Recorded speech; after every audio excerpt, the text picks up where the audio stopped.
Karena setelah saya dalami tesisnya Imaduddin, Kiai Haji Imaduddin, itu ternyata ada banyak hal yang terjadi, narasi-narasi yang tidak ilmiah. Maka saya meneliti kembali tesis Kiai Haji Imaduddin, dan di situ sangat terang saya mendapatkan kepalsuan-kepalsuan daripada narasi Kiai Haji Imaduddin yang tidak bisa dibuktikan secara ilmiah. Lalu siapa Imaduddin? Apakah dia imam ahli nasab yang berani memaudukan atau memalsukan sebuah naskah tanpa mampu memberikan bukti yang akurat? Oleh sebab itu, di dalam antitesis saya mempertanyakan kepada Imaduddin, mampukah Kiai Haji Imaduddin untuk menghadirkan manuskrip asli tanpa tahqiq terhadap kitab Abnaul Imam, sehingga menjadi bandingan terhadap kitab Abnaul Imam yang sudah ada pada saat ini di hadapan kita, yang sudah intisyar, yang sudah matbu'ah. Bila mana dia tidak mampu menghadirkan kitab asli, manuskrip asli Abnaul Imam tanpa tahqiq, maka tuduhan dia tidak dianggap ilmiah terhadap kepalsuan kitab Abnaul Imam. Kenapa?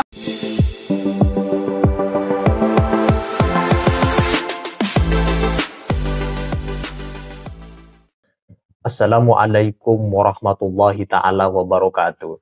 Pak Qori setelah dikonfirmasi oleh Mas Yusuf Mars melalui channel Pada Suka TV perihal mengapa dirinya berbalik menyerang tesis Kiai Haji Imaduddin dan kelompok-kelompoknya yang membatalkan nasab Sada Ba'alawi. Padahal dulunya mati-matian membela tesis Kiai Imad dan kelompok-kelompok tim Kiai Imaduddin di dalam membatalkan nasab Sada Ba'alawi. Pak Qori dengan tegas mengatakan kalau dirinya saat itu belum tuntas meneliti, membaca penuh seksama seluruh tesis Kiai Haji Imaduddin dan buku-bukunya. Namun setelah meneliti dengan penuh ketelitian, akhirnya berkesimpulan bahwa tesis Kiai Haji Imaduddin itu adalah tesis yang dipenuhi dengan kebohongan dan kedustaan terkait dengan pembatalan nasab Sada Ba'alawi. Pak Qori sangat lantang menegaskan untuk merungkatkan bangunan tesis Kiai Haji Imaduddin, beliau mengatakan sudah didukung lebih dari 100 lebih kitab daftar pustaka sebagai legitimasi penguatan antitesis Pak Qori. Bahkan dia menyebut tesis Kiai Haji Imaduddin yang membatalkan nasab Sada Ba'alawi itu tidak lebih daripada 30 kitab ke bawah. Artinya lebih banyak kitab Pak Qori yang beliau cantumkan di dalam buku antitesisnya untuk melawan Kiai Haji Imaduddin di dalam memberikan legitimasi tentang keabsahan nasab Sada Ba'alawi. Nah, untuk itu mari kita simak konfirmasi Pak Qori di dalam berbalik menyerang bangunan tesis Kiai Haji Imaduddin dan kelompok-kelompoknya. Mari kita simak video yang penuh dengan semangat yang disampaikan oleh Pak Qori. Mari kita simak dalam video berikut ini. Baik, Assalamualaikum warahmatullahi wabarakatuh. Alhamdulillah wassalatu wassalamu ala Rasulillah Sayyidina wa Maulana Muhammad ibn Abdillah sallallahu alaihi wasallam wa ala alihi wa sahbihi ajma'in, amma ba'du. Khina fillah, dimanapun antum berada, hari ini saya ingin sampaikan bahwa saya dalam keadaan sehat walafiat, tidak ada halangan apapun, dan yang saya hormati wabil khusus pemilik akun YouTube yang bernama Pada Suka TV yang dipimpin oleh Bapak Yusuf Mars. Nah, yang kedua yang saya hormati dan muliakan intelektual NU katanya, yaitu Bapak Dr. Ribut Nur Huda. Salam kenal Ustadz. Ya, salam kenal Tuan Qori. Ya, baik, saya ingin sampaikan dari pertanyaan beliau dari Bapak Yusuf Mars. Pada sebenarnya saya ini nggak masuk tim siapapun. Ya, saya itu orangnya bebas, independen. Hanya saja pada waktu debat di Benda Kerep, Kiai Haji Imad mengajak saya untuk bergabung bersama beliau di dalam mengungkapkan kepalsuan nasab Ba'alawi ini awalnya. Ya saya demi kebenaran ya nggak apa-apa, ikut aja kan. Nah, berjalan waktu tidak lama setelah benda kerep terjadilah diskusi di Kesultanan Banten. Jadi pada dasarnya saya ini tidak masuk tim siapapun, saya independen. Terus setelah terjadi diskusi Banten, ada orang yang datang menelpon saya, yaitu Abbas Buntet. Nah, beliau, Gus Abbas Buntet itu mengajak saya untuk datang ke Cirebon. Setelah datang ke Cirebon, itu bermusyawarah bagaimana selanjutnya terkait tesis iman. Ayo kita kawal, bila perlu kita bentuk sebuah organisasi supaya pengawalan ini lebih tepat dan tidak ada persekusi. Nah itu, maka dibentuklah PWI. Dan kemudian saya sebagai pendiri dijanjikan menjabat sebagai Panglima Jawa Barat, Panglima tertinggi Jawa Barat pada saat itu, kemudian dilengserkan dengan surat kaleng oleh orang-orang yang ingin menjatuhkan saya. Itu aja ceritanya. Jadi sebetulnya dalam proses penelitian nasab saya independen, saya bukan orang Imad, orang Kiai Haji Imad. Saya bukan orangnya si Fuad, tetapi saya orang yang diajak untuk bergabung bersama di dalam mengungkapkan nasab Ba'alawi ini. Nah, kemudian ada rumor bahwa saya dikeluarkan lah segala macam, itu perspektif mereka yang mereka itu sebenarnya nggak tahu sejarah. Jadi itu aja yang dapat saya sampaikan, singkat, jelas, padat. Oke, baik Said Qori, ini sebelumnya Anda memang dikenal sebagai pembela tesis kajian Keimad, kemudian juga di podcast di saya. Namun sekarang membela nasab Ba'alawi ya. Apa yang membuat Anda berubah sikap secara drastis? Baik, saya berubah itu karena pada dasarnya saya sudah sampaikan kepada antum juga dulu, dimanapun saya selalu bernarasi bahwa saya ini meneliti dan masih dalam proses penelitian yang mendalam. Walaupun pada saat itu saya menyatakan bahwa penelitian saya terhadap nasab Alawi sebagai nasab yang palsu itu sudah mencapai 99%, bahasanya dulu ya. Nah, namun terkadang dalam 1% itu bisa mengunggulkan dari 99%. Nah, apa yang menyebabkan saya kembali kepada keabsahan nasab Alwi?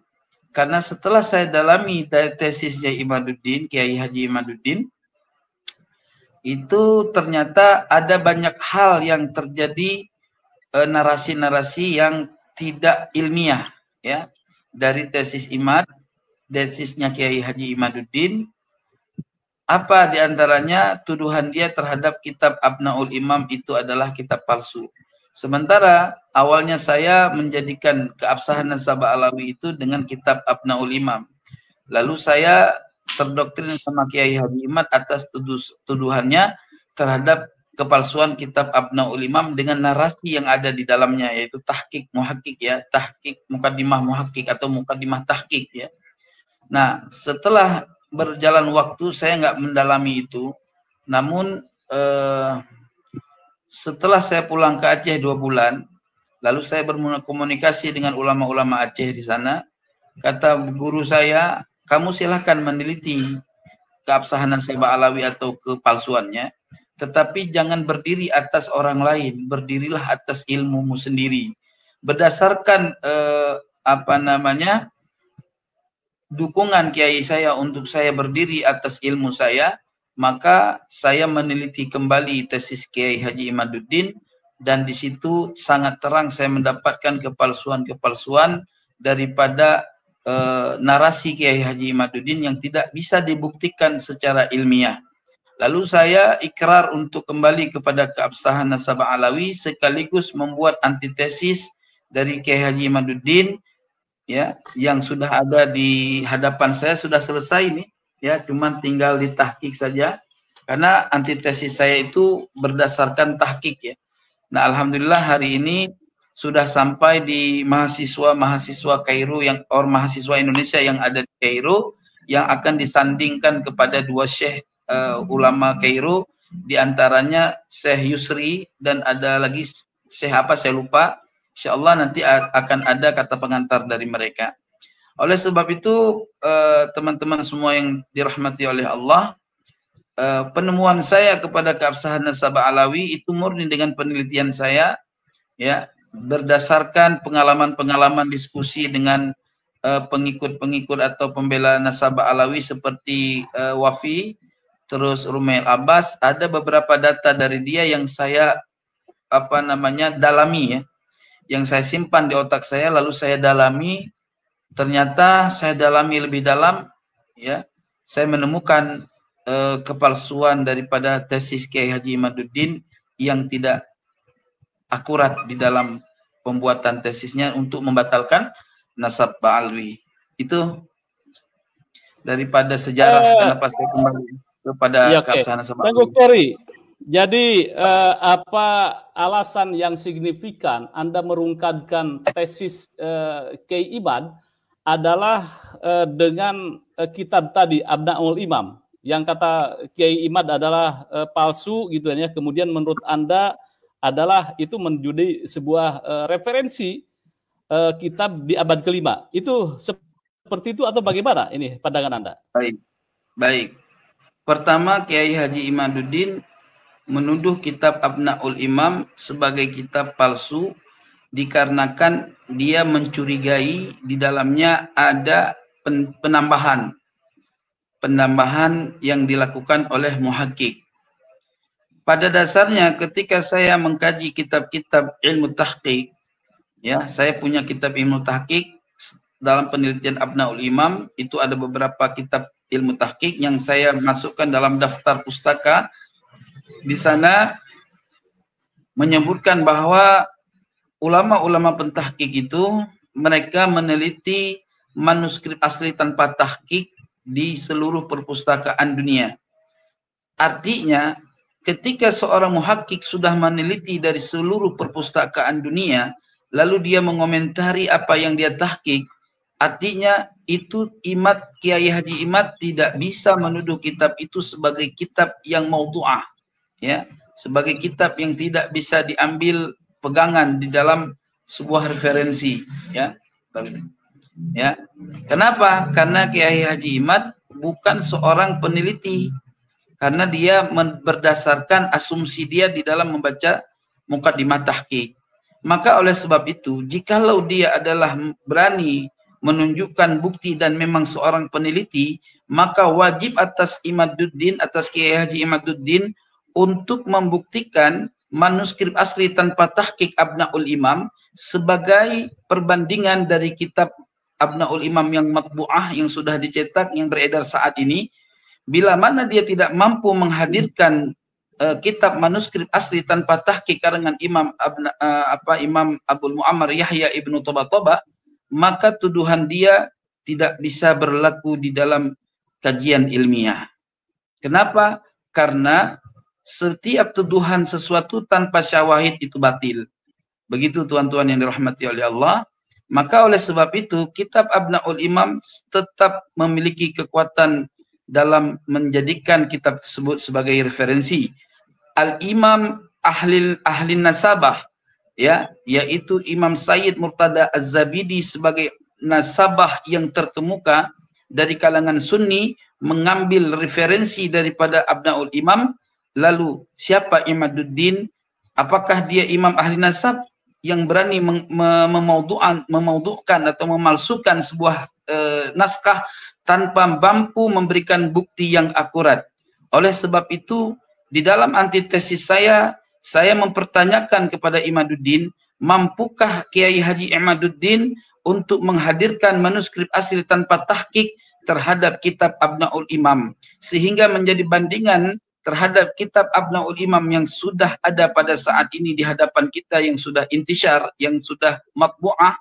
Bila mana dia tidak mampu menghadirkan kitab asli, manuskrip asli Abnaul Imam tanpa tahqiq, maka tuduhan dia tidak dianggap ilmiah terhadap kepalsuan kitab Abnaul Imam. Kenapa? Karena kita harus bisa mengetahui secara indrawi, secara ilmiah, dari mana dan siapa saja nama-nama yang ditambah yang dapat merubahkan daripada naskah asli kitab Abnaul Imam.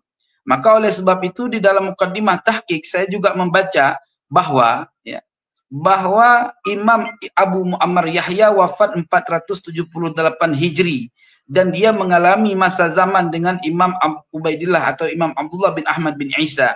Artinya di dalam kitab tersebut muhakik mengatakan penambahan yang terjadi daripada kitab Abnaul Imam tidak merusak daripada naskah asli makhtutat asli Abnaul Imam, melainkan penambahan yang ditambah-tambahkan di situ adalah orang-orang yang ada ba'da asri Abil Muammar Yahya ibnu Tabataba.